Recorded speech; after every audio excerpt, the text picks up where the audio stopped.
Welcome back to another episode of Rock Boys Football. The LSU Tigers land one of the more electric running backs in this 2024 class and four-star running back Caden Durham. Now, a little bit of a bittersweet day for LSU as Colin Simmons, we kind of thought was leaning LSU, ends up going to Texas.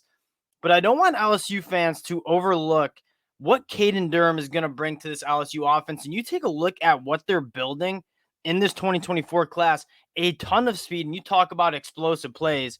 I mean, Jelani Watkins, Caden Durham, those are the guys that are going to allow you to hit those explosive plays. Going to dive into Caden Durham. Take a look at the film. Again, one of the funnest players to watch in this 2024 cycle. Before we do, again, just want to say thank you to you guys, and especially the LSU fans. Y'all have shown a ton of love as we've talked this LSU recruiting trail. The support from you guys truly does mean a lot. So if you do enjoy the content and you enjoy the updates, consider subscribing to the channel. And let's get into Caden Durham. First thing when you're talking Caden Durham is 10-2 500-meter dash speed. That is one of the fastest times you'll see in this 2024 class. And the special part about Caden Durham is, one, he's not only a vertical dude. Like, he's not only just a fast straight line guy. He's got really good shake at the next level.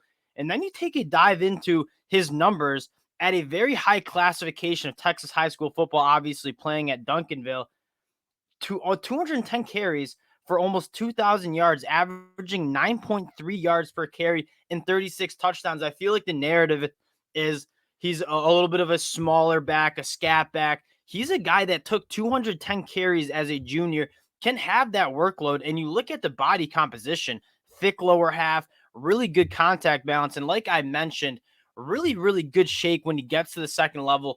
Blake Corum, I mean, he doesn't necessarily have the straight up build like Blake Corum. Blake Corum might be a little bit thicker, but in terms of the contact balance, the ability to make people miss in small holes, I really do think Caden Durham kind of reminds you of a little bit of Blake Corum, but he does have that explosive breakaway speed that maybe Blake Corum doesn't offer. Now, I want to get into the film, talk a little bit about what Caden Durham is going to bring, because again, you're looking at one of the more electric prospects in this 2024 class, makes people miss at that second level. And again, when it's time to put on the burners, he makes everyone else look slow, telling people to catch up. This is a guy that is kind of a big play waiting to happen, and he really forces safeties and second level defenders to be perfect with their angles. Because if they're not perfect, like this number 13, you take a look, if you're not perfect with your angle, as number 13's not, like, he's going to make you hurt and he's going to run right by you. And we talk so much about how important explosive plays are. Like, Caden Durham is really just a walking explosive play when he gets the ball in space and can get downhill. Like, he has that speed, but he does get north and south really quickly, kind of like a cannon out of the hole. And he doesn't really dance around too much, which is another thing you like. And you kind of assume when you're talking about a 5'9", 200, sub 200-pound running back, like he's a guy that can run physical. And you take a look back here, right? Working through traffic, really good contact balance. And then when it's time to hit that big play, like, no one's really catching him. Now, one thing I would like to see more of is he's only caught in 14 passes at the high school level. And he seems like a guy that has some pass catching chops to him. So I wonder if that can be an element of his game that he works on a little bit later as he gets to LSU, or maybe you just see that emerge as a senior. Again, this is his junior film. He's still a young player that can develop, but you haven't really seen the pass catching yet. But I do kind of foresee him being a guy that out of the backfield can be really dangerous. Again, really, really good feet between the tackles, gets to the second level and makes people look slow. Really exciting player to watch. And again, you're working through and then just gets down. I mean, this is a guy that 9.3 yards per carry, an extremely impressive stat line. And then you get into LSU in their class in 2024, and there's a lot to like, specifically on the offensive side of the ball. I think you're building a really good secondary with Deshaun McBride, Kai Bates coming over from Edgewater in Orlando, Florida. But what excites me the most is what this offense could be with this 2024 group. Kylan Billett, 6'3", 200 pounds. He can absolutely burn with that size. You have Jelani Watkins, who, again, Caden Durham, Jelani Watkins, two of the fastest players in this 2024 class. So you have a ton of speed to work with. And then you're talking Trey Des Green, who really just a matchup nightmare. Really good basketball player, will play basketball for LSU as well, but one of the elite pass catching tight ends in terms of big bodies, being hard to deal with. So you got speed and guys like Jelani Watkins, Kalen Billiot, and Caden Durham. And then you got the size and Trades Green. And one guy we haven't totally talked about a lot, who I really am excited for. One, Joseph Stone from Georgia. I like his build. Like, I think he can be a really quality wide receiver. But Colin Hurley, he's a guy that I think is a little bit underrated because he's still a little bit raw as a prospect. But you talk about the traits, big body, big arm. He's a good athlete, was a lead 11 guy. This is an offense that you're surrounding Colin Hurley with a lot of talent.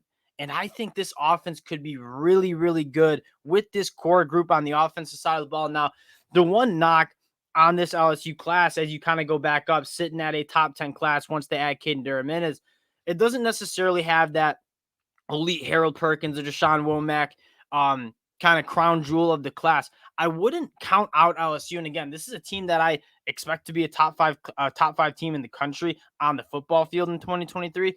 And you miss out on Colin Simmons. One, I think that one goes to the bitter end, if you will.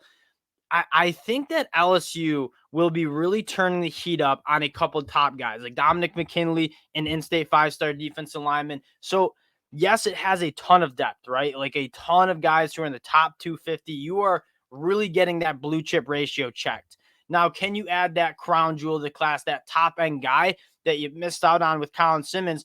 I certainly think you can. And if LSU puts together a really good season where they're kind of seen as that top dog in the SEC, which I think is quite likely in this 2023 season, come December, when it's actually time for guys to sign on the dotted line, I think you could see a flip commitment or just landing a guy like Dominic McKinley in this class. But again, don't overlook this class as not being good because it doesn't have that top guy, because this class from a depth standpoint is is really, really good. And Brian Kelly doing a phenomenal job.